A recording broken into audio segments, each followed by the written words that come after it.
Amigos das redes sociais, Facebook e Instagram. Estou aqui, professor Rafael, para dar aquela resumida no que nós falamos hoje nas duas aulas em Direitos Reais das Coisas. Os nossos alunos hoje debateram, nós discutimos no encontro online sobre um tema importantíssimo, condomínio edilício.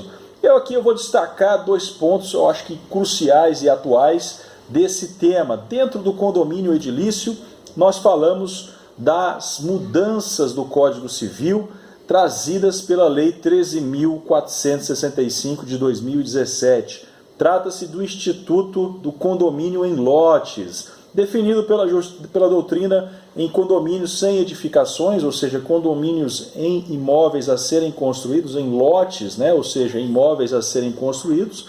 Nós temos inúmeras dúvidas, porque essa lei ela regulamentou trazendo apenas um artigo, o artigo 1358A do Código Civil, e esse artigo ele acaba por gerar muitas indagações. Por exemplo, qual a natureza jurídica desse condomínio em lotes? Como nós vamos tratar em relação à lei de loteamentos, as regras de qualquer loteamento?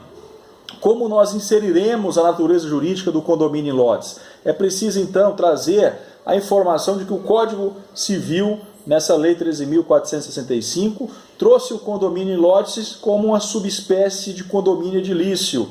O grande problema, pessoal, é que nós temos várias regras que precisam ser observadas no caso de loteamentos em geral. A Lei 6.766, da década de 70, já trazia inúmeros requisitos para se transformar uma gleba em um lote, ou seja, trata-se de um fenômeno de urbanização, em que existe a abertura de ruas, você tem que respeitar uma área de zoneamento mínimo, um tamanho, uma fração de imóvel que perpassa por 125 metros quadrados, o mínimo citado pela lei federal, essa lei que eu citei, e vários outros pontos que precisam ser observados pelo incorporador, pelo empreendedor.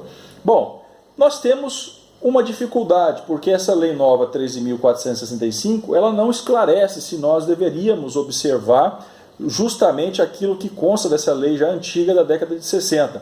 Na minha visão, no meu entendimento, nós temos que observar supletivamente não só as regras do condomínio edilício sobre a convenção, instituição, sobre regimento interno, sobre a forma de administração por intermédio do nosso síndico, isso já está claro no Código Civil, mas também no ato de instituição, principalmente, na minha visão e ao meu sentir, nós precisamos também de observar as regras gerais de todo o loteamento.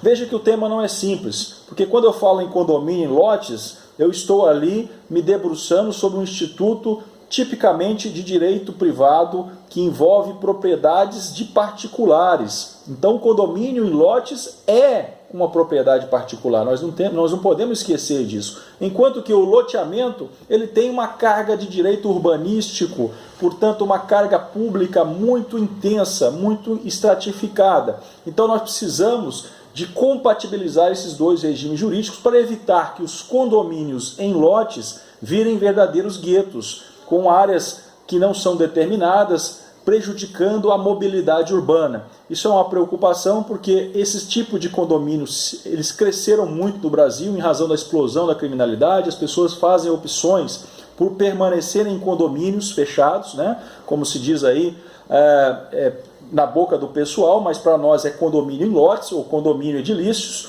e é preciso então compatibilizar esses dois sistemas. Esse é um ponto polêmico importantíssimo que nós tratamos hoje na nossa aula. E o outro ponto extremamente relevante trata-se do projeto de lei 1179, que trata do regime jurídico emergencial em razão do problema do coronavírus, Ou seja, esse regime jurídico tem uma previsão no artigo 15 que traz a obrigatoriedade do síndico ou quem estiver administrando o condomínio em marcar as assembleias condominiais, inclusive aquelas obrigatórias, as assembleias ordinárias, tem que se fazer pelo menos uma vez ao ano, tem que se reunir os condôminos, e essa reunião agora vai ter que ser feita para atender aos critérios de saúde da Lei 13.979 deste ano, 2020, terá que se fazer, uma vez aprovado, via online, via internet, essa reunião dos condôminos. E o que é interessante é que o regime jurídico emergencial também traz os chamados superpoderes ao síndico, permitindo que ele possa, inclusive, intervir em situações de aglomeração de pessoas nas unidades exclusivas, ou seja, dentro dos apartamentos da pessoa. Cria-se a figura do supersíndico. Aí vem a grande questão que nós também debatemos bastante na aula de hoje.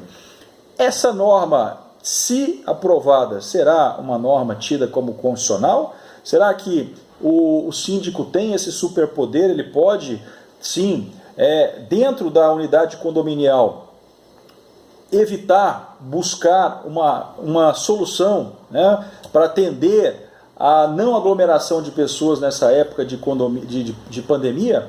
Então fica aí a pergunta. Na minha visão, ao meu sentir, não há nenhum tipo de violação a princípios constitucionais, principalmente a questão da propriedade, porque nenhum direito ele é absoluto. E aí nós temos que compatibilizar propriedade com o direito à saúde e uma visão coletiva um pouco maior. Infelizmente, nós temos visto muitas pessoas ainda insistindo em se aglomerar, fazendo festas, inclusive em apartamentos. Isso tem prejudicado muito, né, essa visão, essa necessidade de buscarmos os cuidados necessários com a saúde. Então esse regime jurídico emergencial traz dispositivos que são sim muito polêmicos, mas na minha visão, esses superpoderes aos síndicos de poder barrar, inclusive reuniões, aglomerações dentro dos apartamentos e tanto nas áreas comuns dos condomínios edilícios, são regras sim que são compatíveis com a nossa Constituição, na minha modesta visão. E vocês, o que vocês acham a respeito desse tema? O que vocês pensam sobre o condomínio em lotes? O que vocês pensam sobre o regime jurídico emergencial, que traz disposições, inclusive, sobre os condomínios edilícios? Deixe seu comentário, dialoguem, busquem ali a trazer informações para a gente tentar desenvolver melhor esses dois temas bacanas, muito importantes do nosso ordenamento. Muito obrigado.